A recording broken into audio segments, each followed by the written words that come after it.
O'odham vupugum mashachukto amanyandakap tanhai iwahai tamjawad.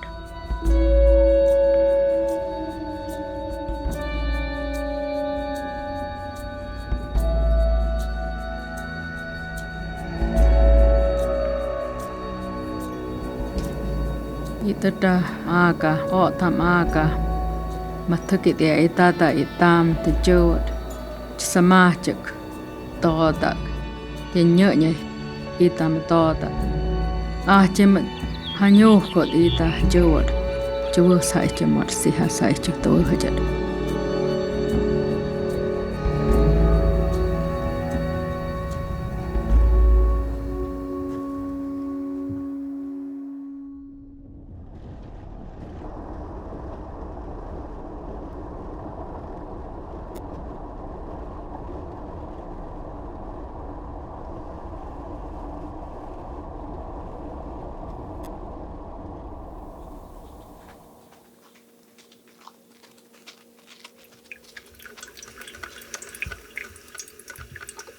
Benjugik ani uya jebab jugik Ofelia Rivas ke ya tak arajuk manyaki.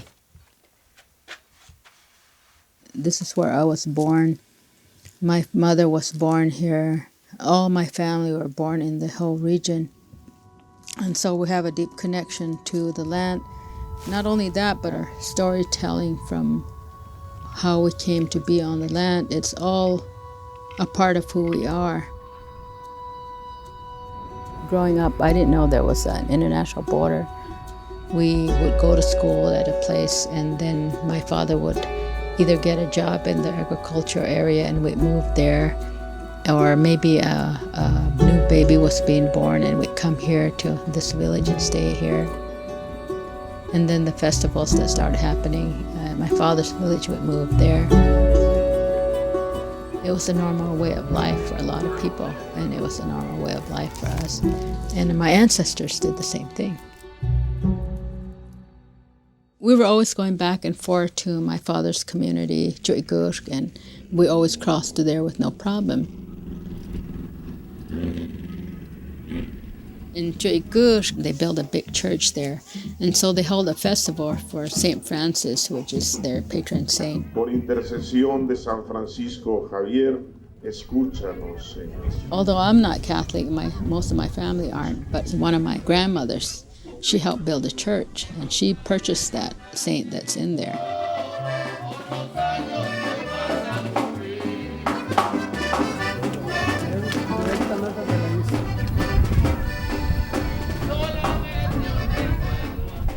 We have 4 days of eating. We put down a couple of cows, and all the surrounding ranches would make a commitment to travel there on their horses. So every year they would gather themselves and they come, and it's a grand entry on the 4th day when they arrive. And all the horses are dressed up, and the people are all dressed up, and they would all come and dance all night long. For years, even as a really little girl, I remember dancing with my dad, and he was just holding us and we'd dance, And all throughout my life, we've always gone.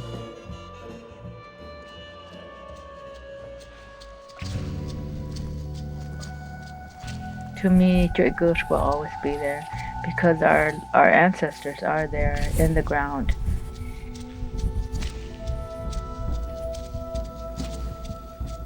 My father, he fought for his land and his community, and he always was telling his stories in a voice that was strong, and I grew up listening to him. It just seemed like a normal kind of thing to fall into, go in the same direction, to protect our way of life, to protect our lands and our rights as indigenous people, as O'odham people.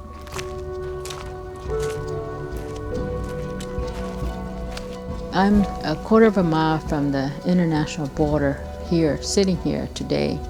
And I'm worried about the mindset of the people. They have the idea of this wall to protect the American way of life, We're not included in that. We're not included. We're insignificant people that just happen to be here. After 9/11, the Border Patrol invaded our lands. Kidding? That happens a lot Is everybody a drug trafficker? A lot of times when they come down here, because there's not a lot of legitimate traffic that heads down this way, so we're just down here to check it out. Well, every time Sorry they to cross, impede your traffic today, ma'am. well, every That's why time we're you just come looking through for my, it. every time it comes through my yard, you guys are saying, "Oh, we don't see nothing." And you're a U.S. citizen, ma'am, I'm assuming? Yeah, I'm. And you, sir, are you a United States citizen? Yep. Going back and forth to my father's community became very dangerous for the elders. Everybody left my father's community because it was back and forth all the time. And they didn't want to go through the same thing again.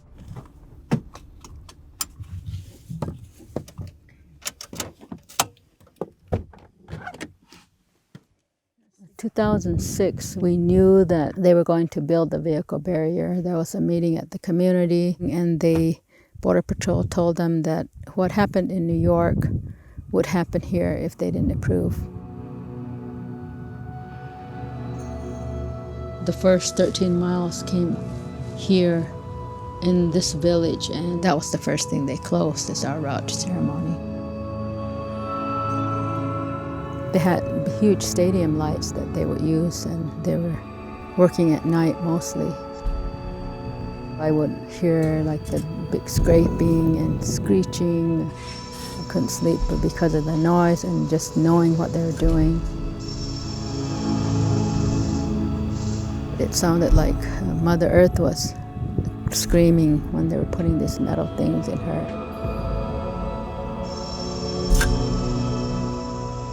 It was really disturbing, not just to me, but the elders and the people here in the village, just to listen to that every night. And there was nothing that we can do to stop them.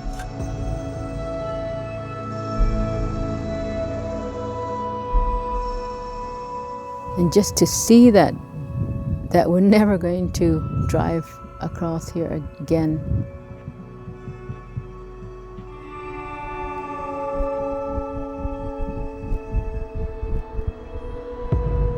When they actually arrived and started building the vehicle barrier, every month we had one of the elders pass away. For a whole year, every month, one of the elders were passing away. And it's just so devastating to us because we lost all our treasures, you know, the people that knew things and people that were strong. It's really difficult. I don't know how else to say it. I mean, that's the thing that we really fear the most. To be disconnected from part of our lands.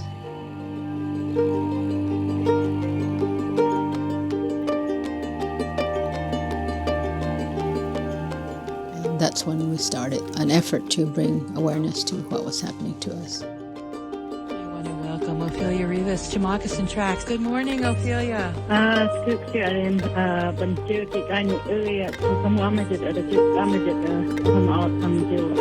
Good morning. My lands, we live with the Border Patrol that abused us, beat us up, and stripped all our rights to exist on our lands.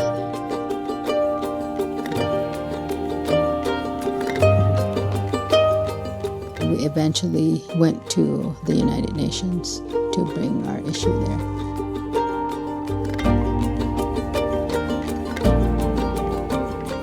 When I leave the reservation, it really helps me to come back stronger and continue to do what I need to do.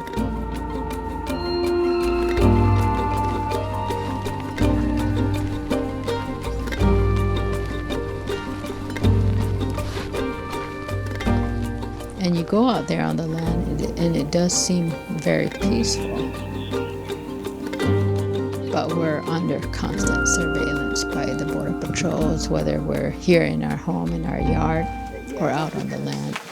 And just put it in the freezer so I brought it home. Needs to walk out here all the time. And but then as soon as you walk out here, they'll start following you or The next day they'll be out in the backyard looking for tracks. So I don't walk out as much as I used to.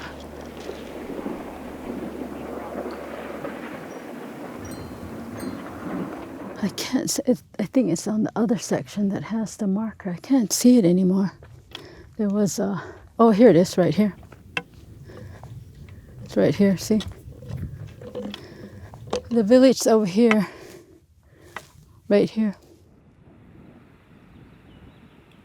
This is part of the Jaacks community. You can see the U.S.-Mexico border, but there's O'odham lands on both sides. And one of the proposed towers will be sitting right here. The integrated fixed tower is going to be 180 feet tall. The equipment will detect things at 64 miles, which is past the mountain range over there, Kitawak, and past my father's community on the other side of this mountain. That's one tower's footprint. We're just praying all the time and trying to protect our land and our way of life, but it seems that it doesn't matter. They're determined to build them for protect the American way of life, but destroying our way of life.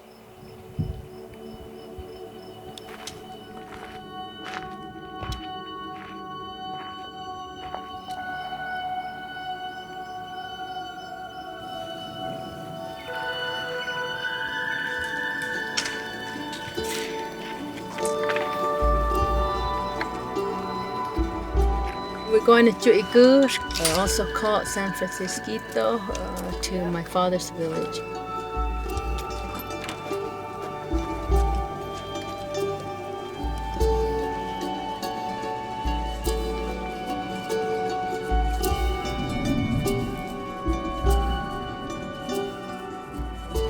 It's a long ways, probably take us three and a half hours, and going around the mountain, instead of going the back road, which would take us maybe 25 miles.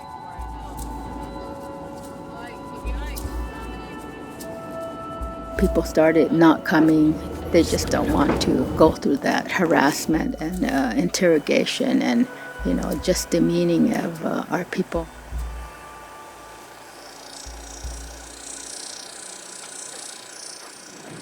We have arrived. This is what happened to the community. You can see Molly's house tore apart. You can see my father's house. It's just nothing because it was a traditional house. Whew. All right, we're here. We hadn't been back for 4 years. And so when you look around here, it just looks like it's been abandoned. But legally, we have not relinquished our rights to this community.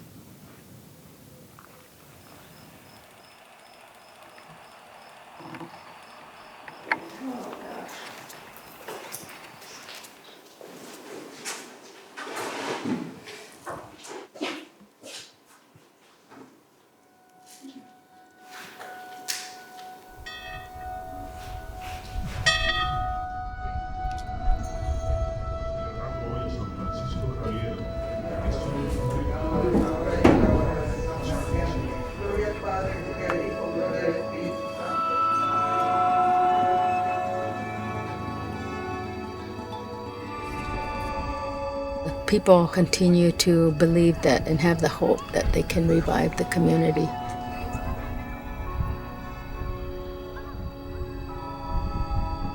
It's a very old, original community. This is one of the last traditional homes left, made out of ocotillo and cactus ribs. Even the main pole that was right there that had my niece and nephew's growth marks marked on there is gone, And we wonder, why would they take that pole? Just an old pole. But as far as your eye can see, either direction, it's all O'odham land.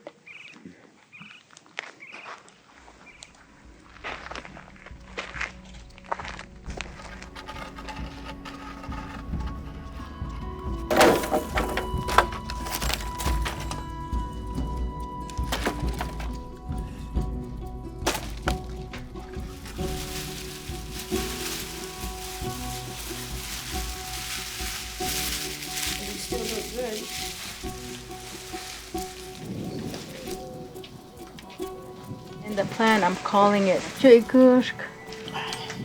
Sustainable Community Initiative. So you break it down, okay, what is the most important thing we need? We need a kitchen. We need a place where we feed people. And we need a place to be, you know, just to have meetings, to not be like this out in the open, you know.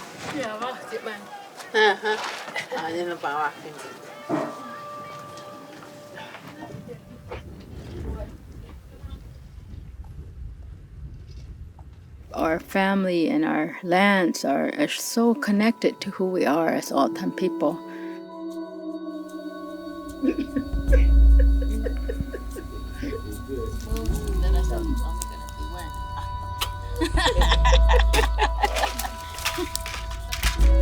There's a void in us when we lose something that we're deeply connected to.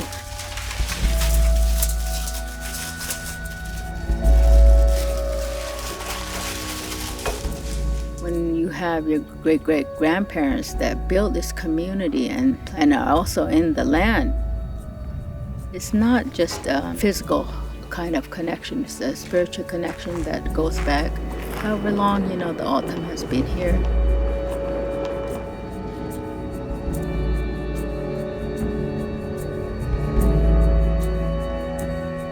Put your head right there. We are still surviving despite all the invasion that's happening. And my mother planted onions all the time. It's not that we just arrived from somewhere and that we're here occupying somebody else's land. We are originally from here. That is our strength and our hope that we'll continue to be who we are. It's our responsibility to take care of these lands and our way of life and our sacred places.